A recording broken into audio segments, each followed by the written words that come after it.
క్రీస్తు నందు ప్రియమైన దేవుని బిడ్డలారా, ప్రభువైన యేసునామంలో మీకందరికీ ఉదయకాల శుభములు. ప్రతిరోజు ఉదయ ప్రార్థన. దేవా, నా దేవుడవు నీవే, వేకువనే నిన్ను వెతికెదను. యెహోవా, ప్రతి ఉదయమున నా కంఠస్వరం నీకు వినిపించదను. నా ప్రార్థన నీ సన్నిధిని కాచి ఉంచుదను. నా మొర ఆలకించము, నా ప్రార్థనకు చెవియొగ్గుము.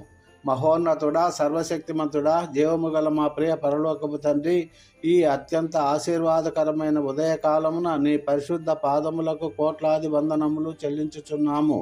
గడిచిన రాత్రంతా నీ రెక్కల చాటున మమ్మల్ని భద్రపరిచి, ఏ అపాయము మా దరి చేరకుండా కాపాడి, ఈ నూతన దినాన్ని మాకు ఆయుష్గా, నూతన దయా కిరీటముగా అనుగ్రహించినందుకు నీకు స్తోత్రములు తండ్రి. ఆకాశం నీ సింహాసనము, భూమి నీ పాదపీఠమని సెలవిచ్చిన దేవా, నీవు పరిశుద్ధుడవు, నిన్న నేడు నిరంతరము ఏకరీతిగా ఉన్నవాడవు. హల్లెలూయా, హల్లెలూయా. తండ్రి, నీ సన్నిధిలో మా పాపములను, మా అతిక్రమములను ఒప్పుకుంటున్నాము.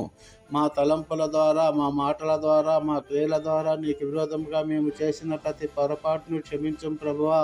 నీ అమూల్యమైన రక్తముతో మమ్మల్ని కడిగి పవిత్రపరచండి. మా యందు శుద్ధ హృదయం కలుగజేసి మమ్మల్ని నీ నీతి మార్గంలో నడిపించండి తండ్రి. ప్రభువా, నీవు ఇచ్చిన వాగ్దానములను బట్టి నీ కృతజ్ఞతలు. మా రాకపోకల యందు యెహోవా నిన్ను కాపాడును అని సెలవిచ్చిన దేవా, ఈ రోజంతా మా రాకపోకలలో నీ కాపుదల ఉంచండి. మా కుటుంబమును, మా పిల్లలను నీ హస్తాలకు అప్పగిస్తున్నాం. ముఖ్యముగా తండ్రి, వివాహం కొరకు ఎదురు చూస్తున్న నీ బిడ్డలను జ్ఞాపకము చేసుకోండి. వారి కొరకు నీవు నిర్ణయించిన జరైన జతను సకాలంలో దయచేయండి. వారి వివాహ మార్గంలో ఉన్న ప్రతి అడ్డంకిని యేసునామంలో తొలగించండి. అలాగే గర్భఫలం కొరకు కన్నీటితో ఎదురు చూస్తున్న దంపతులను దీవించండి. గర్భఫలము యెహోవా ఇచ్చే బహుమానము అన్న వాగ్దానం ప్రకారము వారి గర్భమును తెరిచి వారికి ఆరోగ్యవంతులైన బిడ్డలను అనుగ్రహించి వారి ఇంట సంతోషాన్ని నింపండి. మా చిన్న బిడ్డలను నీవు దీవించండి. వారి జ్ఞానమందును దైవకృప యందును వర్ధిల్లేలా చూడండి. లోకపు ఆకర్షణలకు లోను కాకుండా యవ్వనస్తులను నీ వాక్యముతో బలపరచండి. దేశానికి వెన్నెముకమైన మా రైతు బిడ్డలను జ్ఞాపకం చేసుకోండి ప్రభువా. వారి కష్టానికి తగిన ఫలితము దయచేయండి. సకాలంలో వర్షాలు కురిపించి పంటలు సమృద్ధిగా పండేలా చూడండి. ఆర్థిక ఇబ్బందుల్లో ఉండి అప్పుల భూమిలో కృంగిపోతున్న ప్రతి బిడ్డను నీవు విడిపించండి.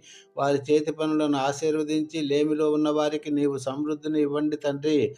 వృద్ధాప్యంలో ఉన్న వారికి నీవే ఆదరణగా ఉండండి. వారికి ఆరోగ్యమును, మనశ్శాంతిని ప్రసాదించండి. శారీరక వైకల్పముతో బాధపడుతున్న బిడ్డలపై నీ ప్రత్యేక దృష్టి ఉంచండి. వారు ఎవరికి భారం కాకుండా నీ బలముతో వారు గొప్ప కార్యాలు చేసేలా కృప చూపించండి.